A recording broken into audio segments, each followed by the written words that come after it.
بسم الله الرحمن الرحيم.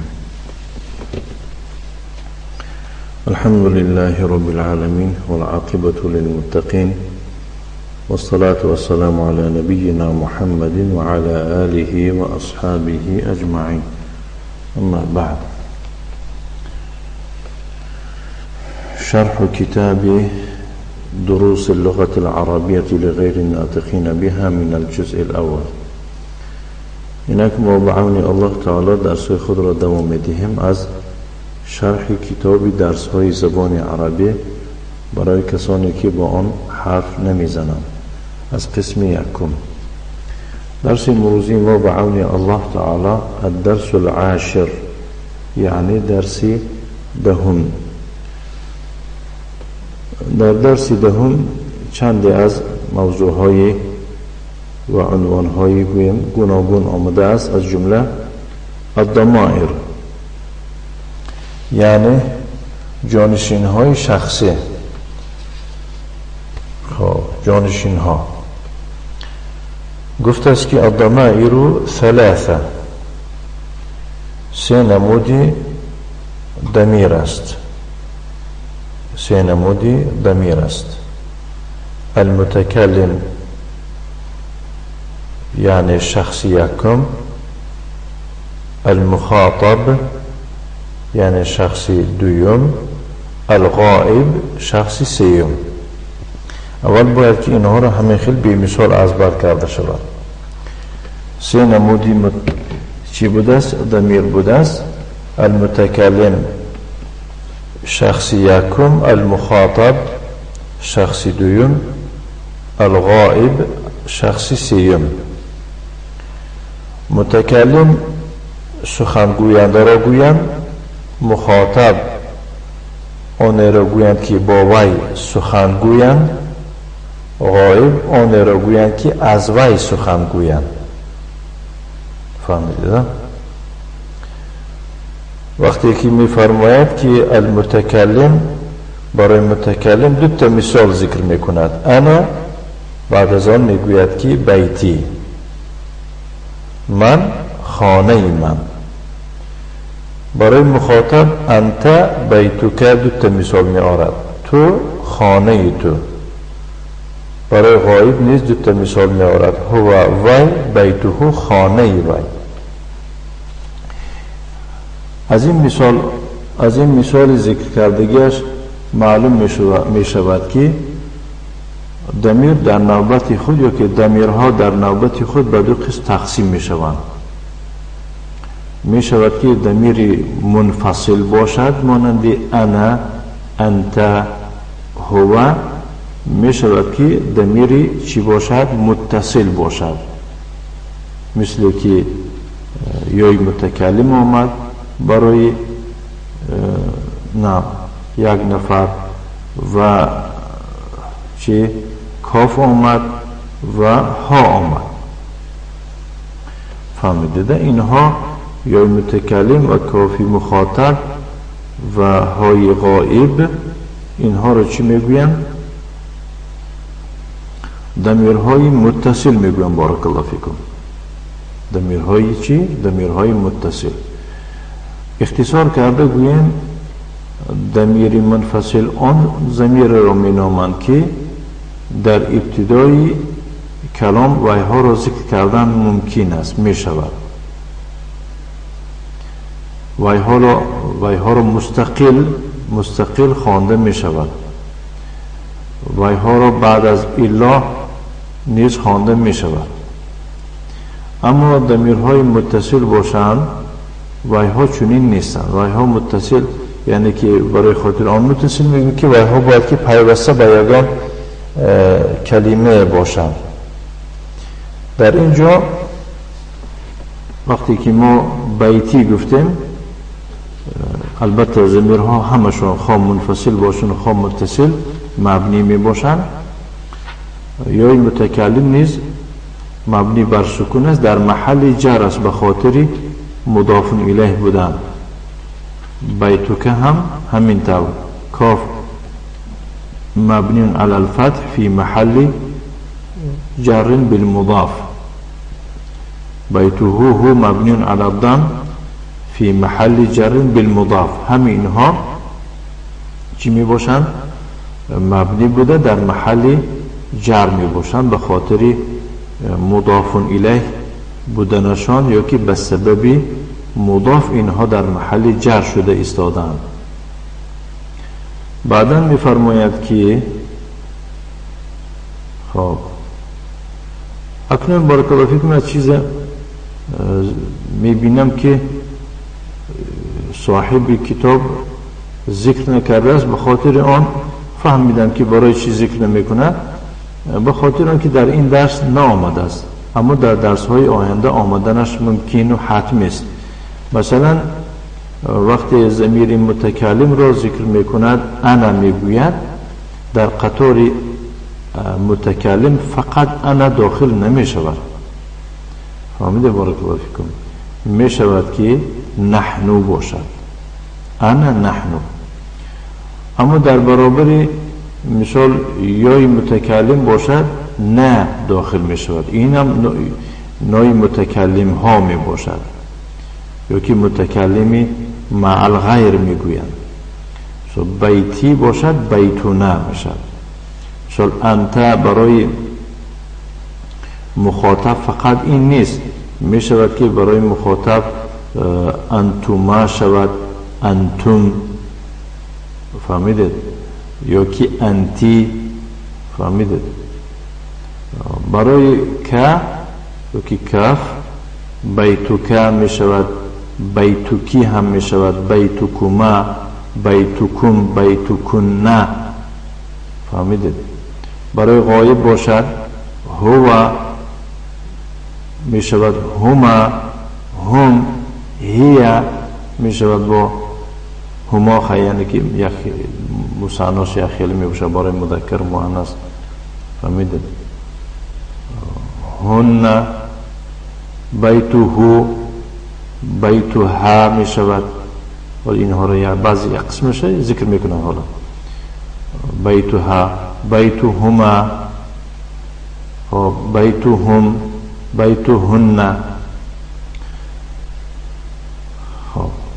بعدا میفرماد که المتکلم المذکر والمؤنث، یعنی بو میشود که اساسا متکلم هم برای مذکر است و هم برای مؤنث هست. گفته مثال ها ذکر میکنیم، مثلا هذا بیتی، این خانه من است، اسمی محمد، نام من محمد است، اسمی فاطمه، ابی و امی فی البیت، عندی قلم، لی اخ. این مثال ها را برای چی ذکر میکند؟ برای خاطر آن ذکر میکند که مثال اسم یا که گویم بیت مذکر است، فهمیدید؟ بیت مذکر است، میشود است که بعدی مذکر یا متکلم را استفاده برده شد. اسم هم همین خیلی مذکر است، فهمیدید؟ خواه مرد باشد خواه زن باشد، متکلم را استفاده بردن یکسان می باشد، یک خیل می باشد. این خانه من است، نامی من محمد است، نامی من فاطمه است. دیدید با زن و مرد یک خیل استفاده برده می شد. اون را پدر و مادر من در خانه اند، عندی قلم، من قلم دارم، عندی اخ گفتن ممکن نیست، ولی در پایان می فهماند، لی اخ، من برادر دارم. المخاطب المذکر، مخاطب مذکر چنین است، هذا بیتک، چون که مخاطب با مذکر می شود و با مؤنث هم می شود. هذا بیتک، مسمک، سیارتک جمیله، ابوک و امک فی البیت، عندك قلم، الک اخ. یعنی این خانه توست، نامی تو چیست، نقلیاتی تو زیباست، پدر و مادری تو در خانه اند. عندك قلم، قلم داری، الک اخ، برادر داری. گفته سوال می دهد. این همش برای چی؟ المخاطب المذکر. مو می شود که المخاطب المؤنث، یعنی مخاطبی که برای زن یا که زنانه هذا بيتك مسمك سيارتك جميلة ابوك و امك في البيت عندك قلم الک اخ. این خانه تو است، نام تو چیست، نقلیات تو زیباست، پدر و مادری تو در خانه اند، آیا چه قلم داری، آیا برادر داری. این خطاب به زن می باشد. بارک الله فیکم.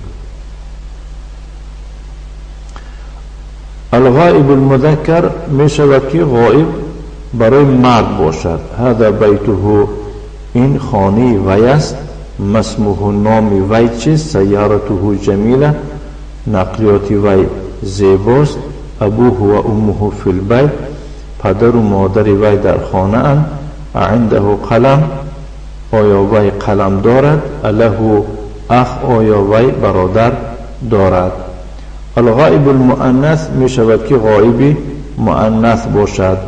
هذا بیتها، این خانه وی است، یعنی چه این راجع به زن می باشد. مسموها نامش چیست، سیارتها جمیله، نقلیات او یا که وی زیباست، ابوها و امها فی البیت، پدر و مادرش در خانه اند، عندها قلم، آیا وی قلم دارد، لها اخ، آیا وی برادر دارد.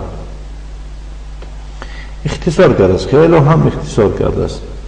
فهمیدیم که ضمیر یعنی اساسا خوب میشد که میگفت ضمیرها به دو قسم تقسیم میشوند، میگفت خوبتر میشد. میشد که ضمیر منفصل باشد، میشود که ضمیر چی باشد، متصل باشد.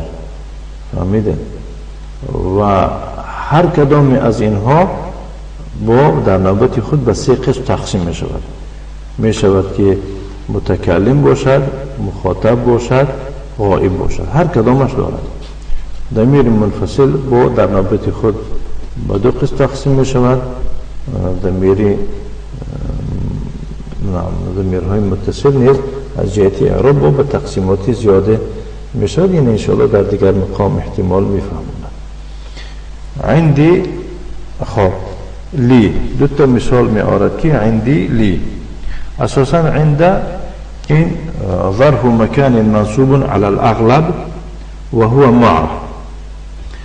اساسا عند این ظرف مکان است، منصوب می باشد، على الاغلب می بیانه، یعنی که غالبا این معرب است. و قد تستعمل ظرف زمان و بعدا خواستم بگم و بعضا عنده را همچون ظرف زمان هم استعمال میکنم. مثل عند الامتحان یکرم المرء او یهان میگویم. در وقت امتحان انسان را یا اکرام کرده میشود یا که چه خوار کرده میشود. میفرماید که عندی لغیر العالم، عندی برای غیر عالم یعنی که برای بیجان استفاده برده می شود. عندی کتاب، در یعنی که من کتاب دارم. عندی ساعه، من ساعت دارم. عندی دراجه، من دوچرخه دارم. لی للعاقل، لی باشد برای یعنی که للعالم برای جاندارها بوده است. لی اخت واحده، من یک تا خواهر دارم. لی ابن و بنت، من یک پسر و یک دختر دارم. لی ام و اب، من پدر و مادر دارم. الک اخ، آیا تو برادر داری؟ صحیح، یعنی که عباره درست است. لی اختون، چه عندک اخ، خطا گفته است، زیرا که عنده را برای عالم استفاده برده نمی شود. عندك كتاب، صحيح. عليك كتاب، خطأ، زیرا گفته ایستاده است که خب باید که عنده میگفت. اکنون الله اعلم برای چی خطا گفته ایستاده است. گویا که لکرا برای چرا، یعنی که برای بیجان یا که برای بیجان استفاده بردن می شود یا که نمی شود گفته شده است، خطا گفته شده، اینه من نمیدانم. اما اگر نظر در قرآن کنیم مثال له ملک السماوات والارض، له ملک السماوات والارض، مثال له البته برای الله گفته شده است. خب برای چیست؟ یعنی از آن اوست ملک آسمان ها و زمین. ملک هم یعنی که مانندی همون کتاب. خب مهم مع خرج حامد مع خالد، در اینجا مثال ها برای مع آمده است. در پایان کتاب گفته است که مع ظرف مکان الاسم الذي بعده مجرور بالکسره، یعنی مع اساسا این ظرفی مکان بوده، اسمی که بعد از وی می آید وی را با کسره جر خوانده می شود، یعنی مجرور می شود و علامت جر او کسره می شود، یا این چیزی که نایب از کسره می شود، فقط کسره نمی شود. مثال خرج حامد مع خالد مع ظرف مكان وهو مضاف، خالد مضاف إليه مجرور بالمضاف وعلامة جره كسرة ظاهرة في آخره لأنه اسم مفرد منصرف. ذهب الطبيب مع المهندس، طبيب وهمراهي مهندس رفت. عائشة معها زوجها، عائشة همراهش شوهرش است. فهمید در اینجا مع مضاف، ها مبني على السكون في محل جر بالمضاف. من معك يا علي، أي علي همراهی تو کس؟ معي زميلي، همراهی من رفيقي من است. مع خالد صحيح، مع خالد خطأ. چرا خطا است؟ زیرا که مجرور بالکسر باید میشد. عائشة معها زوجها صحیح است، عائشة معه زوجها خطا است، زیرا که معه نمیشد، معها میشد. من معك يا علي، معي زميلي صحيح. من معك يا علي، معك زميلي خطا است، باید که معی میگفت، معی، یعنی زمیر ها جاهاشونه ایواز کرده است. مع خالد مع مضاف، خالد مضاف الیه. بعدا درباره اسم غیر منصرفی که در درس‌های گذشته درباره این گفته بودیم، العلم المذکر المختوم بتاء التانیث لا ينون، یعنی نام شخصی مردانه که خاتمه او که آخر او به تای تانیث خاتمه یافته شده باشد و تنوین نمیگیرد، چون که غیر منصرف است. مثلا محمد منصرف، حمزه غیر منصرف. لماذا؟ لانه اسم غیر منصرف فيه علتان من 9 علل. النوع علت دو تا علت است، العلمیت و التانیث. البته معلوم است که کدام نوع تانیث می باشد. خب البته که حمزه که نامی مرد می باشد این مؤنث لفظی می باشد. خالد منصرف، طلحه غیر منصرف، محمود منصرف، معاویه غیر منصرف، حسین منصرف، اسامه غیر منصرف. حمزه یعنی که صحیح گفته است، حمزه خطا، چون که آخر غیر منصرف تنوین نمیگیرد. طلحه صحیح، طلحه خطا. مع ظرف مکان الاسم الذي بعده مجرور بالكسره، این را گفته بودیم. این است بارک الله فیکم اختصارا معلومات آید به قاعده و موضوعی که در درس دهم آمد از کتاب شرح کتاب دروس اللغة العربية لغير الناطقين بها قسم يكم. نكتفي وصلى الله وسلم على نبينا محمد وعلى آله وأصحابه وسلم تسليما مزيدا والحمد لله رب العالمين.